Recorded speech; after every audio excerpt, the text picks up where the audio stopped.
everyone. Welcome to the Beyond the X and O's podcast, where we discuss mindset and leadership within the world of sports. This podcast is hosted by myself, Dr. Cassidy Preston, mental performance coach and founder of CP Mindset, as well as Chris DiPiero, who has spent the past 30 plus years in the game of hockey from the NHL on down, including where he coached me back in my junior days. And now we get to work together in the mental performance and leadership space. We're going to dive right into a great episode here. Lots of nuggets, takeaways. Mike McKenzie, why don't you tell listeners a bit about him before we send them off here? Yeah, sure, Cass. So another back-to-back episode with another former teammate of yours and a player of mine when I coached you guys, Mike McKenzie. Mike is currently the general manager of the Kitchener Rangers. Has been with the organization since 2012. He's been assistant coach, assistant GM. He's been head coach at different times and has been the full-time head coach for the last 6 seasons and quite successful at that. Prior to that, Mike, played the game, as I mentioned, played with the St. Michael's Buzzers with yourself and Louis Caparuso, the former guest of Beyond the X and O's podcast. Mike was co-captain of the team that won the championship, Ontario Championship in 2005, 2006. Went to St. Lawrence on a hockey scholarship, spent 4 years down at St. Lawrence, and then spent some time in the American Hockey League and the East Coast League playing, and before he stepped into his coaching management career. So a lot of hockey experience, certainly another well thought out young man who just has a way to articulate kind of his experiences and from obviously a different vantage point, being a general manager in the Ontario Hockey League. And so what did you take away from the discussion with Mike? Yeah, I really I obviously enjoyed playing with Mike. Really like his leadership style, his directness, and his critical thought. I think, we touched on early on, like what's changed in the game. But some of the things that stayed the same, just about like the little things about going to the net, the battles, the contact, even though so much of the game has changed, there's still some great simplicities that, players can't lose sight of. And those are some of the fun and gritty parts. But on the other side, we definitely dove a lot into the challenges around social media. We were even chatting after the episode just about, today's players. And like, I see it all the time. Guys just consume the amount of, it's so easy to get on TikTok, Instagram, Snapchat for hours at a time. And then the unhealthy comparison that comes with some entitlement, just let alone like the research out there that highlights the negative impact. So, those are definitely some of the, especially in junior hockey when kids are still developing and they're really still kids, right? And it's easy to get spending so much time on that. So that's one of the big challenges that we dive into. I had a few other big ones, but I'll throw it back to you first. What were some of the top highlights or anything else you want to add before we let the listeners jump right in? Yeah, we talked a lot about the changes in the game, like you said, and his assessment of how skill set, talent has kind of has never been higher and better. But unfortunately, the flip side is there's a lot more selfishness in the game. He said especially at the lower levels of the game. Right. Yeah. And to your point, just that you made about the comparison piece, you talked about how parents and players are comparing way too much, and that the recruitment process is almost kind of provides a false sense of where these players stand. Yeah. And it's almost the expectation that players need to be recruited to be able to play at certain levels. But certainly just a great discussion. I think really what the Beyond the X's and O's is all about is having these kinds of discussions with various constituents, and Mike being one of them. And I think the other piece that I thought that was very important that he mentions is kind of, he wished that players had a kind of more of a keener sense of accountability or personal accountability and respect to the game. Right. And he said, as a result of that, they might enjoy the game that much more, which is kind of a corollary, which I thought, I think it's an important concept and aspect to look at and understand. And, I think just I'd love for parents and players that do listen to this episode, really take that to heart. Yeah. And one of the last things I'll share, he was actually one of my first ever podcast guests, and my original first podcast, CDP Mindset one, that I just started during COVID. And I was like, let's interview some people here. I don't know what else to do. And before we got this one launched. But the premise being he always, and it's always stuck with me because the idea of like, has that player figured it out yet?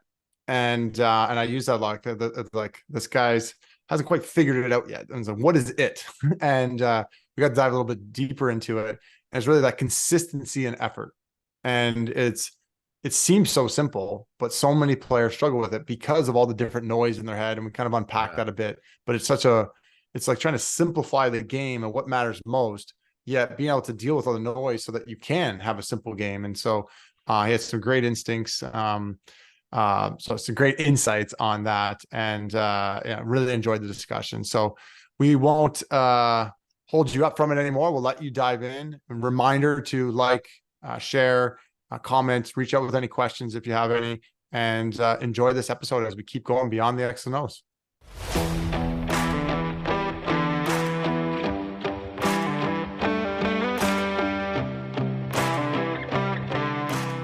Well, thanks, Mike, for joining us here on Beyond the X's and O's podcast with Cass and I.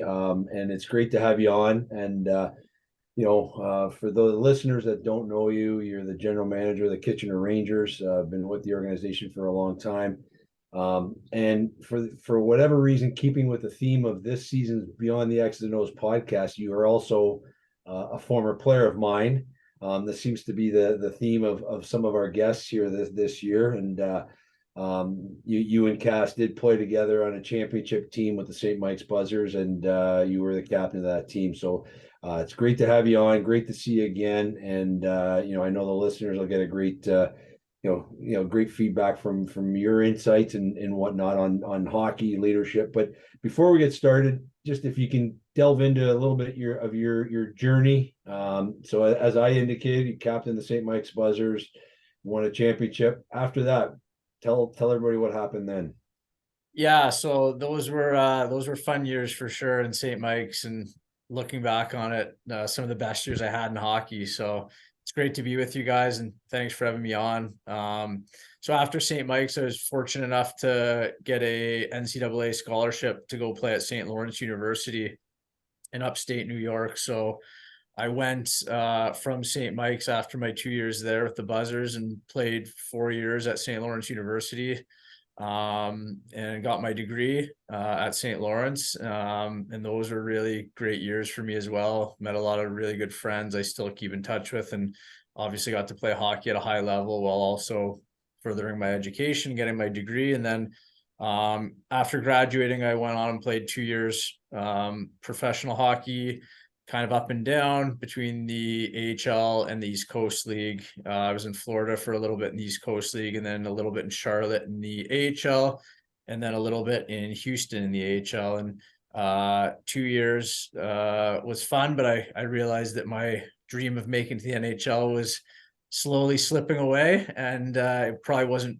going to be reality at that point. So I made the decision at a fairly young age, at 25 years old, to stop playing hockey and retire from the sport, but try to stay involved in the game. And I was really fortunate to get hired as an assistant coach, the third assistant coach at the time in Kitchener, a few months after I had stopped playing. So there was a natural transition there from playing the game and staying involved in the game and getting to coach. And I've been in Kitchener ever since. I think it's coming up on 11 years now, and done some coaching, done some managing, and kind of just about everything in between. So really fortunate to still be here. And that's kind of a little bit about my background.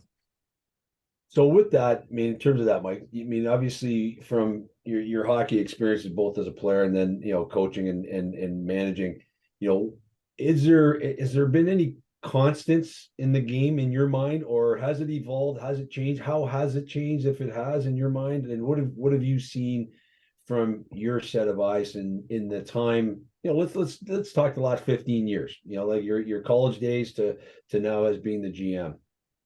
Yeah, I think there's definitely been some areas that have changed a lot, and there's other areas that are kind of pretty constant, I'd say. The areas for me that I think about that have changed a fair bit is, I think, the overall skill level and talent of young hockey players, whether it's in minor hockey or even getting into junior hockey. It seems like it's a lot higher now than where it was back then.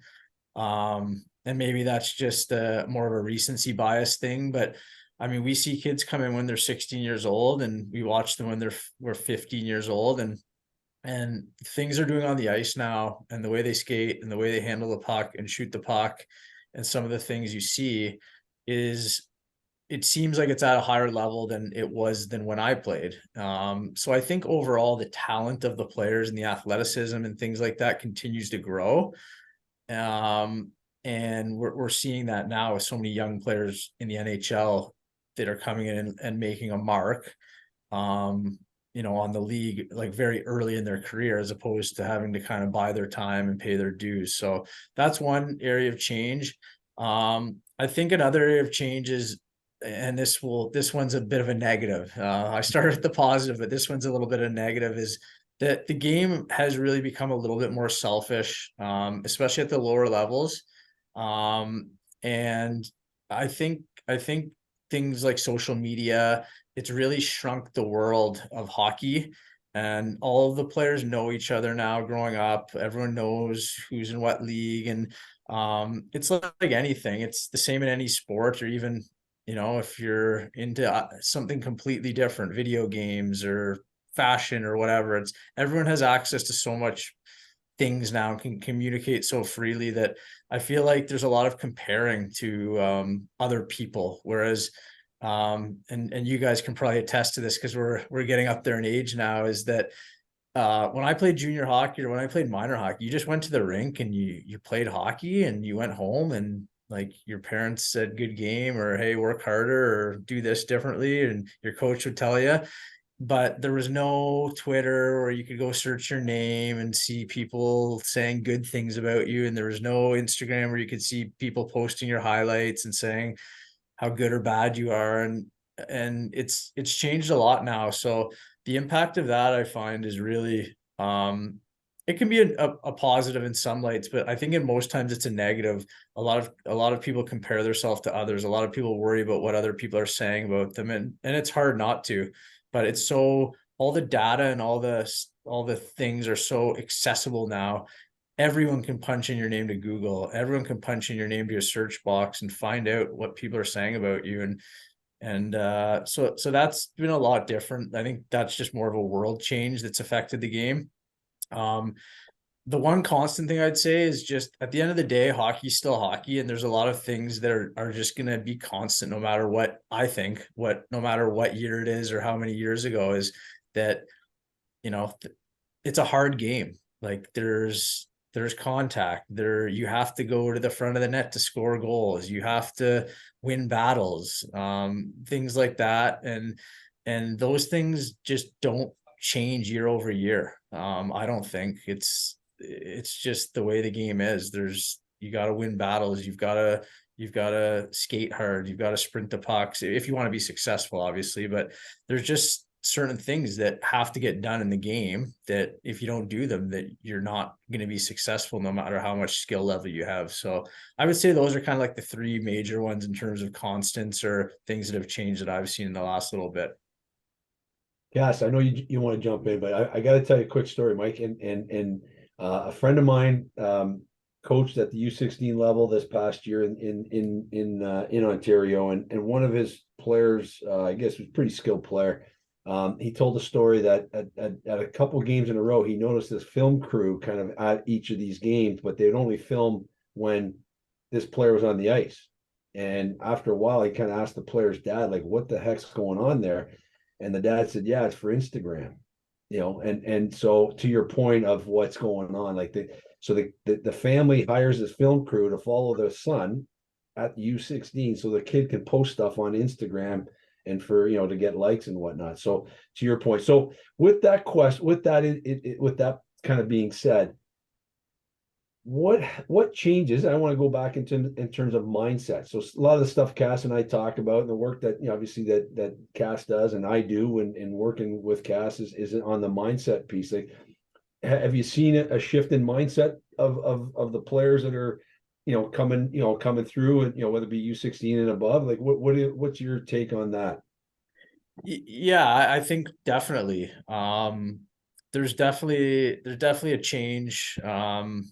A change in that sense, where it's yeah, it's you know, and it's tough for kids too. I'm not blaming them by any means. It's natural, but I think everything's become so competitive that in all areas, right? And we're part of the problem too. And I say we, you know, coaches, managers, whatever, but we're one silo of that problem. But if you really think about it, when a player's, you know, 12 years old and he's starting to excel at hockey or any sport, you know, there's all these things that happen from 12 to 15 to 16 to 17 to 18 in that 5-6 year window that um you know, agents, you know, how you know, what agent is the player going to choose to go with? And to recruit players, you know, you have to sit down and tell them you want them and that they're good and they're valuable and this is why we want you. And so, you know, they get that from the agent side. And then they, you know, recruitment in teams, you know, certain, you know, in minor hockey it used to just be you play where you grow up. I played in Whitby, I lived in Whitby. And now there's a lot of recruiting battles within minor hockey. And again, to recruit a player, you have to tell them why you want them and why they're good and why they're going to, you know, all these good things, these positive things. And it's and then, you know, junior teams come into the picture and we want to recruit players or draft players. And so now there's another area where we need to tell them why we want them, because you can add this and this and this to our team. And then, you know, you know, USHL teams come to the mix and colleges come into the mix. And now you've got from 6-7 different angles, you've got all these people around you telling you, we want you. This is why we want you. This is what you can bring to the table. And unfortunately, sometimes it gives them a bit of a false sense of who they are as a player almost. And that, you know, all these people want me and all these teams want me. And that's great. It's good to have options. But at the end of the day, there's still a lot of work to be done and a lot of things that they need to do to be successful. And so sometimes, unfortunately, that you know, plays itself out in more negative ways where, you know, a player struggles when they come to a junior league at 16 or 17 years old. And now, you know, they're kind of stopped in their tracks, and it's kind of like, whoa, like what, like I thought all this was going to be good, I thought everything was going to be great. And it's almost like some guys are shell shocked sometimes. So I think, you know, it doesn't really answer the question very well, but I think that's the big thing for me, is that a lot of times when we see players get to our level, they've had very little adversity and failure in their career. And because they're the best players, right? They do things that other players can't. They score more goals than other players, and they're going to move on to a higher level because of that. But at the same time, it can be a little bit of a curse. And I think that's why you see sometimes kids that have been kind of battling and grinding through lower levels, eventually you start seeing this happen where, you know, some guys are on the upswing and other guys are kind of coming down, and players get passed, or one player that, you know, wasn't as highly drafted as another player all of a sudden just shoots by guys, and next thing you know, he's one of the best players in the league. And so I think you see a lot of that happening now. And again, I don't have a solution for it, but we see it a fair bit. And I think that's something we tell our guys, especially the young players, is that you're going to struggle a little bit your first year. Like, that's okay. It's okay. But I think, you know, what you guys are doing is really important, because I think there is a lot of untapped potential for mindsets. And I'm a huge believer in you know, sports or life in general. A lot of it is between your ears. And you can really be a detriment to yourself if you don't have a good mindset, but you can also really benefit from it if you do have a good mindset. And there's a lot of people that are somewhere in between that. So it's a long answer, but I think it's really important. The mindset piece is something I really believe in, and it's something that I think can make or break a person or athlete, even in any job, any sport along the way. It's a huge thing. Yeah, I love that answer, Mike. And I think I want to like there's two factors that I think are huge. Like the one's the social media, and let alone getting consumed and getting all this positive feedback and the positive bias. You also mentioned that can create that senses of entitlement. And even if an athlete just has a little bit, and I tell this player often, it's like you just feel a little bit like that can just ruin your mentality out there on the field of play on the ice.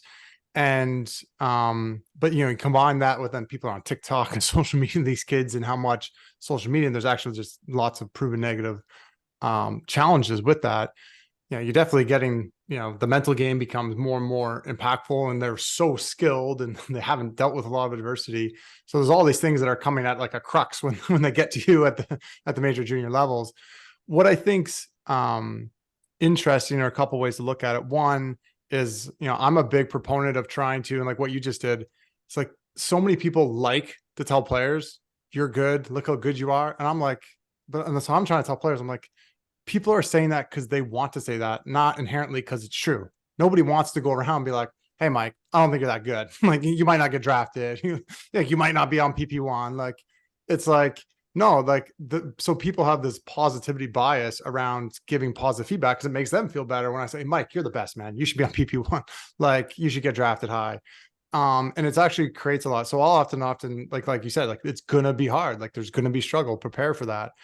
And when I think about mindset, and I'm curious to maybe get you to elaborate on the biggest, impact that you think and you see in the players that have it figured out, which is, and shout out back to our original podcast. I don't even remember, we did like 3 years ago. You're one of my first podcasts. You remember that during COVID? I was like, oh, I gotta throw some podcasts on.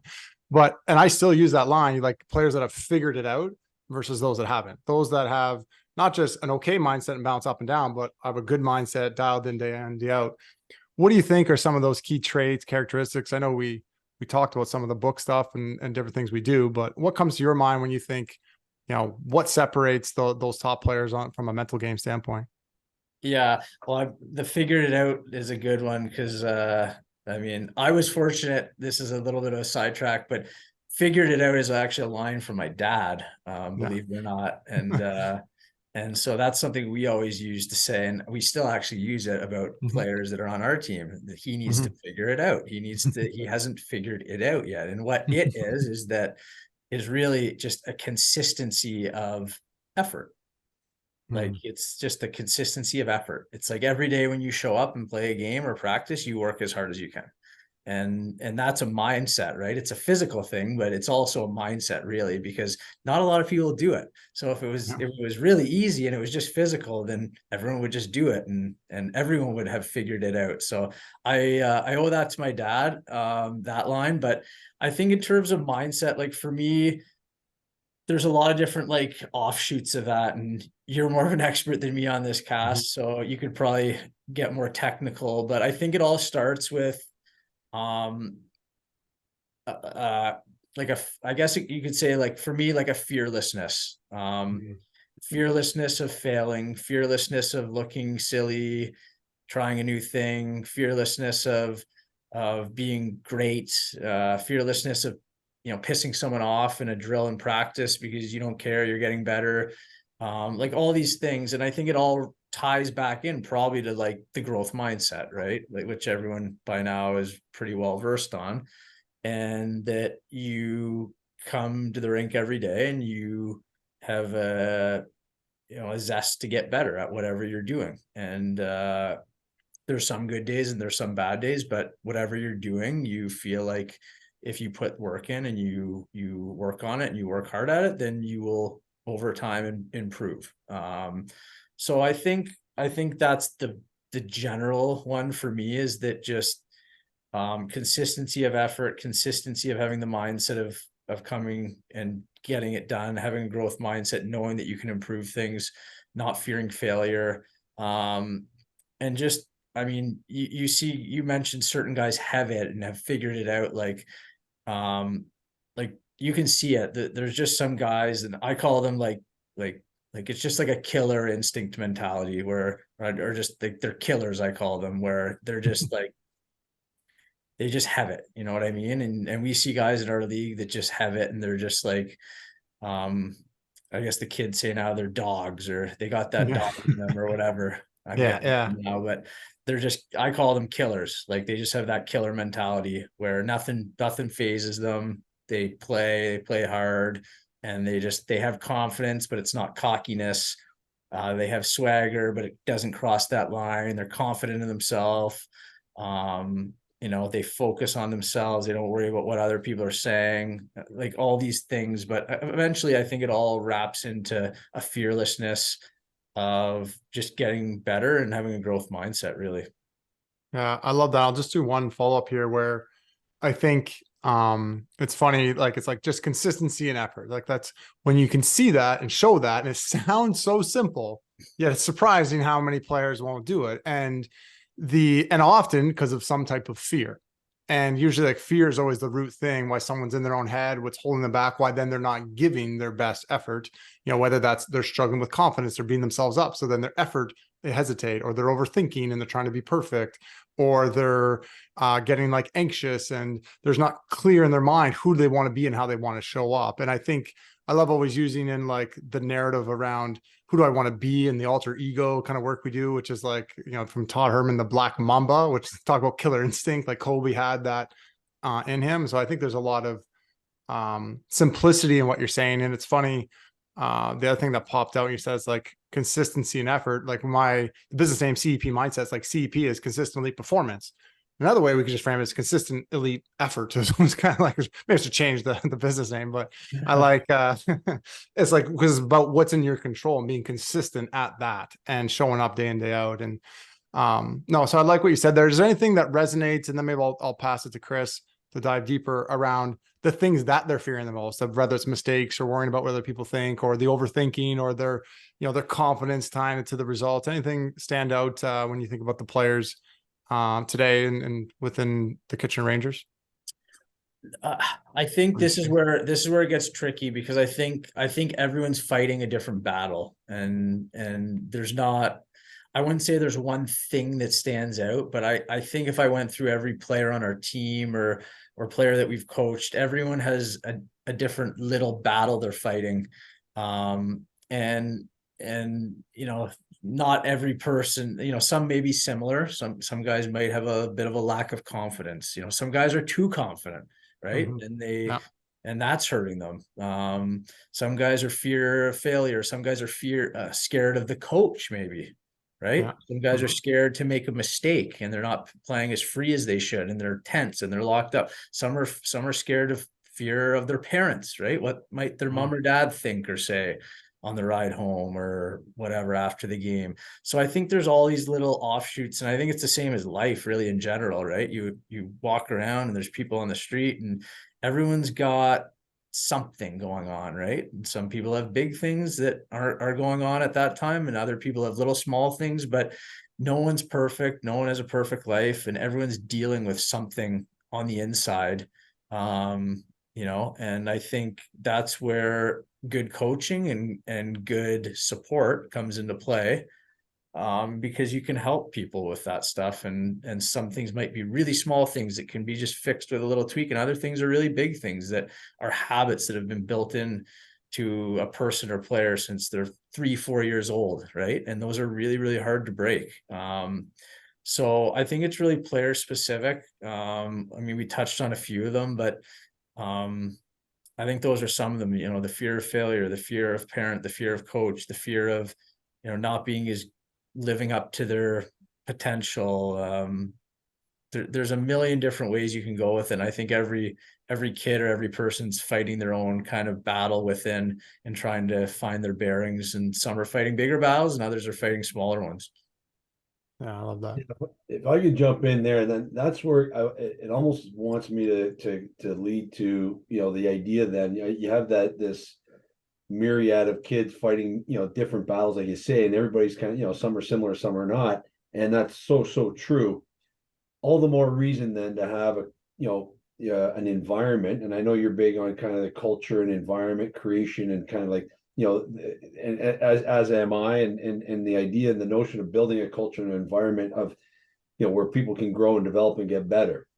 All the more reason too to have have strong coaches. And I'm not necessarily in terms of the examples of Kitchener Rangers, in terms of what you're doing with that organization, but how important is it in general, Mike?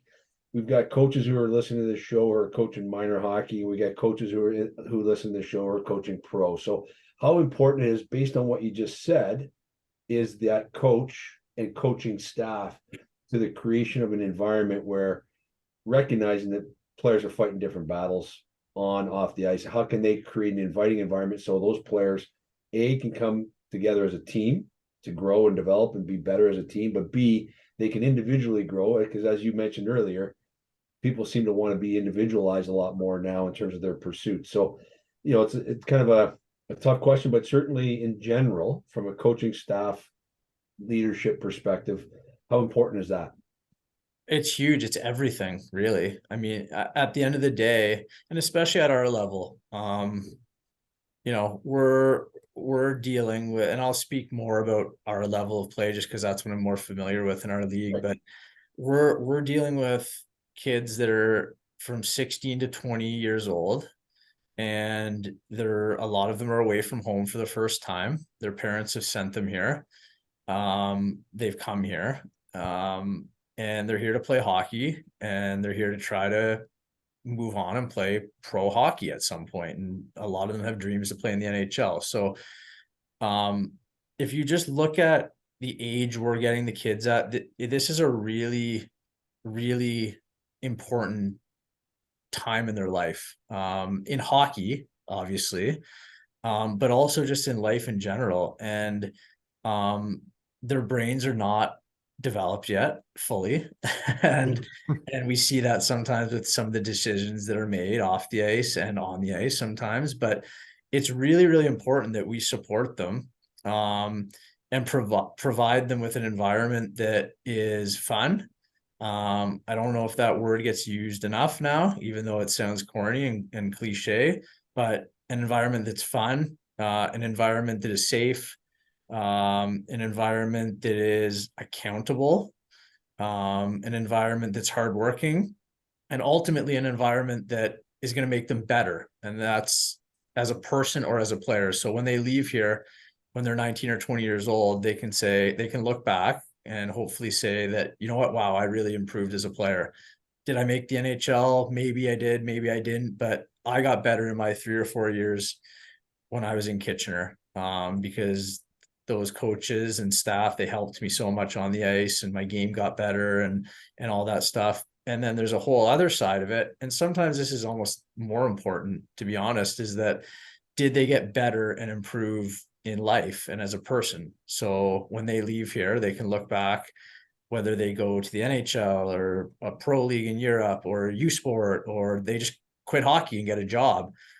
It would be just as important to me, if a kid, came back 5-6 years down the road and said, hey, I didn't end up playing hockey, but something you taught me or one of your staff taught me, after a really hard loss or when I was struggling or something and in a slump, I just used that in my real job or something like that. Or they go through a family issue and someone on our staff or myself has taught them how to be, how to work on being resilient and ways to deal with things like that. And they use those things when they move on to real life. And I think a lot of times there's wins and there's losses, and ultimately everyone in our league is competitive, right? If you're a general manager, a coach, or even a player or assistant coach, you want to win. Like we all want to win. And I think sometimes we forget that it's really important to develop these 16 to 20-year-olds as hockey players, but also people. And we need to teach them life lessons. We're being trusted by their parents to have them here and make sure that they're doing the right things, and it's our job to make sure they leave here as better people. So I think for our age level and our group, that's really important. And that's where the coaching staff, like you said, Dips, that's where it's hugely important, where the coaching staff and the staff comes into play, because they're with them every day and they see them through the highs, they see them through the lows, after good games, after bad games, everywhere in between. and coaches can have really big impact on their players, for good or for bad too. And I mean, you coached me, and I still remember some of the things you told me, and I've used them with our guys, and some of the Hopefully the sayings good you stuff. had, all the good stuff. Yeah. But Mhm. it's, you remember the stuff that was important to you. And I'm sure Cass has coaches that he's the same with, and Dips, you have coaches that you took stuff from and used it. And I think ultimately that's the real, what you're trying to do with the kids, especially kids that in this age, is that help them in hockey and also help them in life. So when they leave here, that they're ready to do whatever, and hopefully you've taught them some life lessons along the way. So the coaching staff is a really, really important factor, especially at this age. Yeah, and I like that, because I'll jump in on two things and something for you to maybe dive into a little deeper. One is just like the whole premise of, what I do in like in the book and what me and Chris do around being mindset first. Like, who do we want to be, and not getting sucked into the allure of results for athletes, but as coaches and GMs and anyone in any pursuit, we can forget why, or what the most important thing, or who do we want to be and how do we want to show up, and not just get consumed with the wins and losses and the points and that outcome. And so having that clarity in mind, again, can help you figure it out, because you're going to clear who you want to be and show up. So I don't know if you want to speak to that. And then also maybe then tying into one of the big challenges. And I know you have some thoughts on around like just the state of coaching and some of the old school coaching practices that are still out there. And they definitely get sucked into the allure of results and the have to win at all costs mentality and the structure of sport that can create a lot of challenges for athletes when coaches are caught in that way. So it's kind of an open-ended question around those two polarizing things that definitely overlap. But do you have any insights and want to speak to either of those, or those together? Yeah, I think, I mean, I think the world's changing now. And I think in most areas, people are starting to realize that there's certain ways that are acceptable to treat people, especially kids, and there's certain ways that aren't. And I would hope that, most of the old school coaching stuff is falling to the wayside. And I don't mean that in the sense that, hey, we need to be, soft on people, on players, and let them do whatever they want. I think there needs to be a certain level of accountability and respect that a coach brings to a team. But at the same time, there's definitely lines that shouldn't and can't be crossed. And you need to be real careful now, because it is a more delicate and different world than it was, probably when we grew up playing the game, even, or when Dips grew up playing the game. So I think it's really important. And like, that's our responsibility really at the end of the day, is when, whether you're coaching minor hockey or minor soccer or whatever, or elite levels, players, is that it's our responsibility to create that environment and create a good environment for the people or kids to come play in and be a part of. And that's on the adults, right? Kids are going to be kids, and they're going to do things, and they're going to do things that make you scratch your head and shake your head and make poor decisions at times. And a lot of it isn't their fault, because their brains aren't developed fully yet. But at the end of the day, the people with the brains that are developed, which is us, the adults, need to put standards in place and put rules in place and guidelines that stop that stuff from happening, and create an environment that's good for the players. That's on us, I think. And again, if it's tested, then you have to make sure that you stand your ground on it. And sometimes there's unpopular decisions, and sometimes there's hard things you got to do, right? Talking to someone about, a topic that, maybe isn't acceptable is not always easy to bring up in front of a team or in a team environment. But ultimately, as adults and the coaches and the staff, that's something you have to do, because if it's important to you, then you got to step up and show that leadership. So I think, and you said it, Cass, win, the second part of the question, where you mentioned kind of win at all cost, is, And that's something I think and again, it comes back to everyone wants to win, right? Like it's such a competitive, and especially our league is super competitive, and we all want to win every game. We want to win a championship, every team, all 20 teams. And, you've got to always keep in the back of your mind, there is a greater good as well. And I think you can balance the two. And I like that you mentioned win at all costs. I really don't like that phrase at all. I think it's a really dangerous way to go about your business. Some people will get away with it, and organizations can get away with it. But eventually it's going to bite them at some point. And the bite might not be just by losing, but the bite could be in other ways off the ice. Getting into a bad situation or whatever. But I think, win at most costs is probably a more effective way to operate. And when I say most, I'm talking about like 99%, but there's definitely stuff that, lines you can't cross and lines that you shouldn't cross. And there's definitely a way to balance the two and blend the two, where you're in a fun, hardworking, accountable environment, but also there's nothing there that crosses the line into that winning at all costs zone, where you're going above and beyond and doing things that are just not acceptable, especially nowadays. Well, I like what you said there, Mike, in terms of, the idea, and you've said it a number of times here in this talk, fun, accountable, and respect, that those three components. My basic tenet from a standpoint of being, a classroom teacher to being a coach of junior hockey, and my career in terms of the things I've done, I truly believe teenage male mind, especially like you say, in between the ages of 14 and 20 and whatnot. I truly believe that they want that accountability. They want structure. They want it, because I think within that structure and accountability, I think that it's an indication that people care, and that's the basic tenet of it. There are, you said, there's going to be testing, right? People are going to test it. Some athletes will test the limits. Some are more compliant, but that's the beauty of, if you have strong leadership in terms of, the environment and the culture, then I think you've got a great environment. The term that Cass and I use a lot, and we used it a lot last year in our podcast, was be demanding, but not demeaning.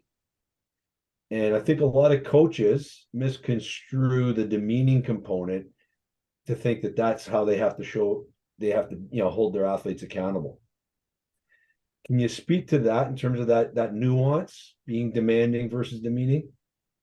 Yeah, it's a good term. And I think it all starts with the relationship you build with the person, even before it comes to the demeaning, demanding part, right? And I think it all comes down to trust, really. I think if someone shows up on day 2 or 3 of a job, whether it's hockey or any job, and their boss is down their throat and he's all over them, he's in their face, then right away you're like, whoa, like you're caught off guard, and you're like, I just met this guy and he's all over me and he's in my grill and he's yelling and he's like what's, like, you're kind of caught off guard, and you're like I don't even know him yet, right? But if for the first 3-4 weeks there's a relationship and he gets to know you, and you do something wrong and he says, hey, listen, that's not how we do it here, can you do it this way, and whatever. Then if it comes time and you do put, and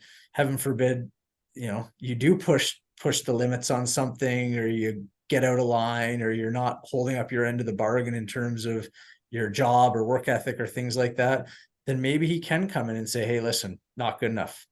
Like that's no good. Like and it can be stern, but it doesn't have to be demeaning, in your face, screaming. But at that point, you've built enough currency, and it's almost like a bank, right? You got to keep putting money into a bank and keep making deposits, trust deposits. And then when it comes time where you need to take out a big check or a big load of cash because you need to do something, then there's enough trust or money that you've put into that bank that it's not going to go insufficient funds on you. And by insufficient funds, I mean players shutting down, quitting, in one ear, out the other ear type of stuff that you see a lot when you deal with, as Dip said, demeaning people.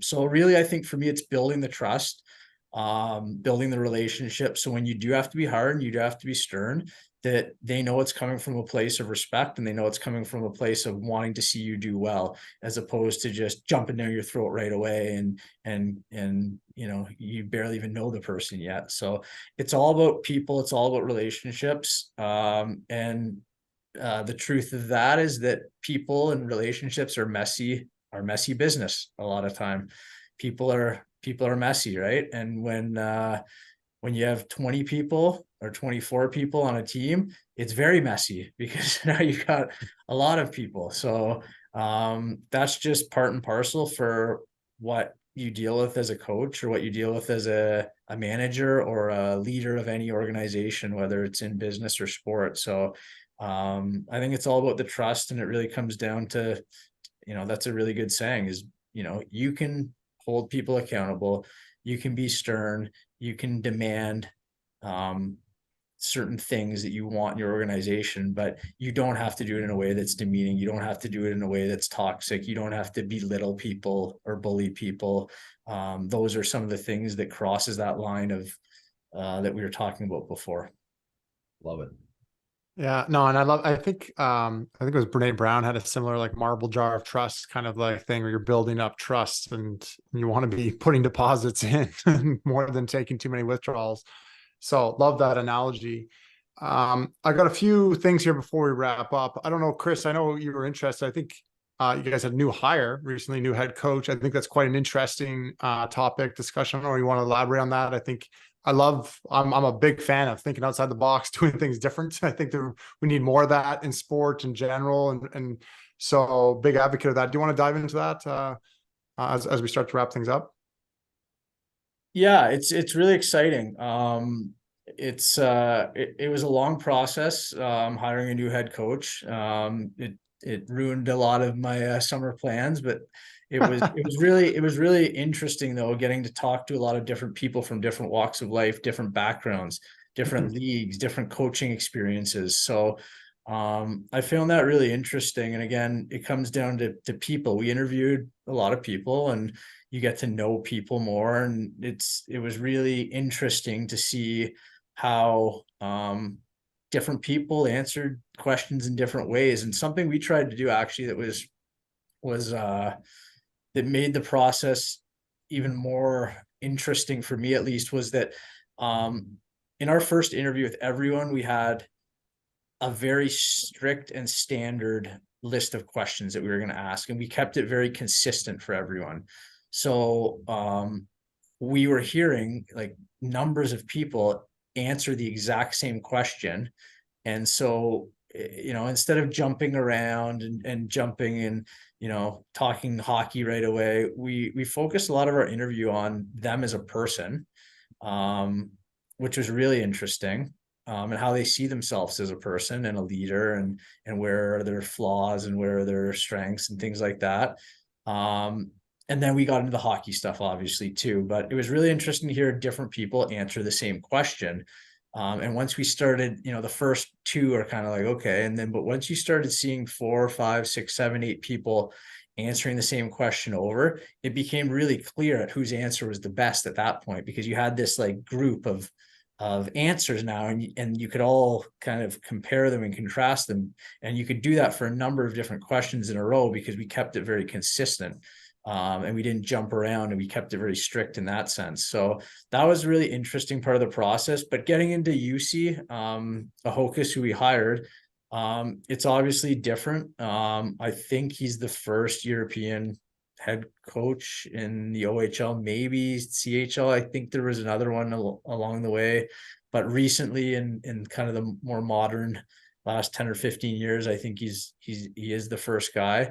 So I mean, anytime that happens, you're doing something different, obviously. And you know, there's probably a group of people that in one sense are like you guys and are thinking, well, that's really cool. You know, you did something outside of the box and it's different, and it's cool to see someone do something different.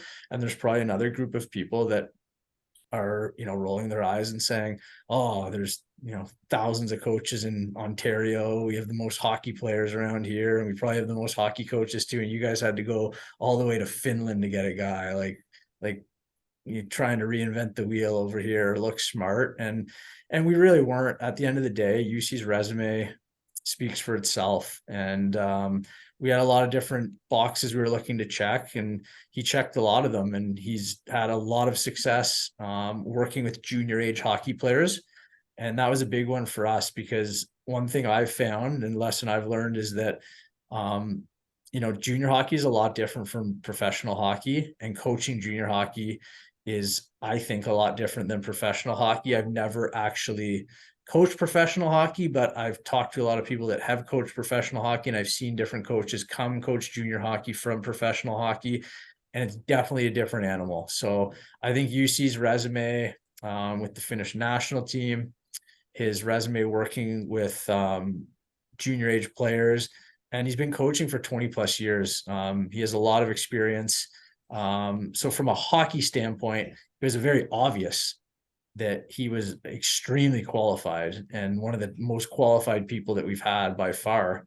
But he has a Finnish flag beside his name instead of a Canadian one. So it is a little bit different. And but that's okay. And I think the fact that he's a very driven person.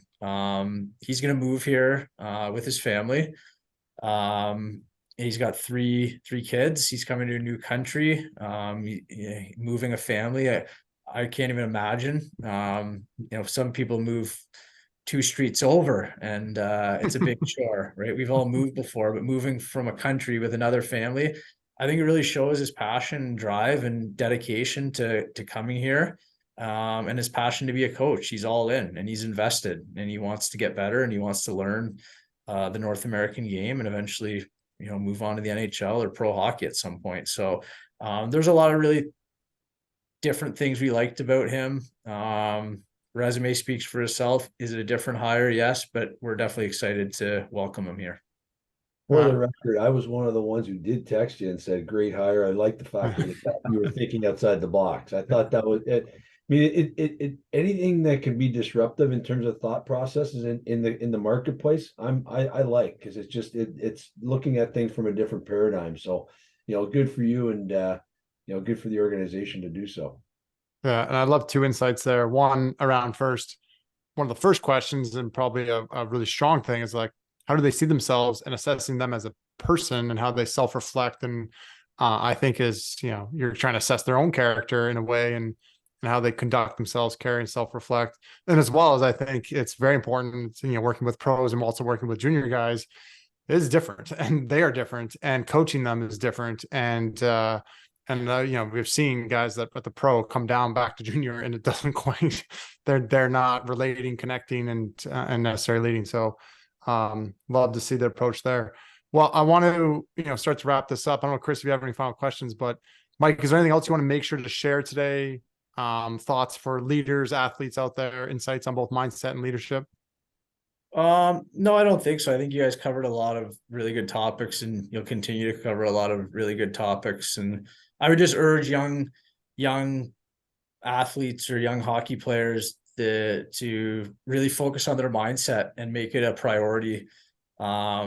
You get one brain, and whether it's in sport or hockey, it's a really important part of life, and you're going to go through some turbulence at some point, whether it's in sport or in life. And I'm a really big believer in that you can train or hack into your own brain, as weird as that sounds, to be ready for those moments when something bad happens, or whether it's something small or it's a tragedy. And I think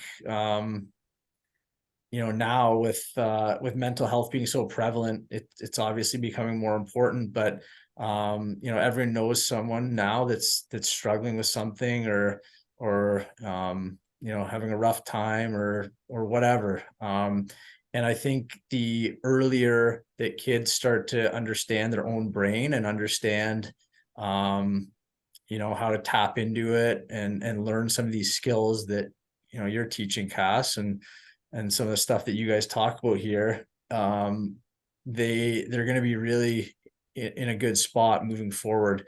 I've always said that I think like in schools, there should be a course on the brain and how it works and why certain things happen, for young kids to start understanding really early on before it's too late, why these thoughts creep in, or why, you act a certain way, or why you feel a certain way, and how your brain impacts your feelings and your emotions and your life in general. So I would just urge young athletes and young people to really, pick up a book or a podcast, or Cass, and here's a plug for your book, or a plug for this podcast, is start tapping into it and start understanding it and start learning. I know it's helped me a lot. I wish I would have done it a little sooner, and I'm sure it's helped many other athletes and people out there. Yeah, well, I love that. Chris, any final thoughts? And go ahead. No, you know what? It's great. Mike, certainly appreciate your insights and sharing a lot of what you did. I thought you did a good job just kind of going in depth with things. So thanks for your time and sharing these thoughts, insights, and I think for me, I can wish you and the Kitchener Rangers best of luck this season, and certainly appreciate you taking the time to come on. Yeah, no problem. Anytime, guys, and thanks for having me, and keep up the good work. Yeah, thank you, Mike.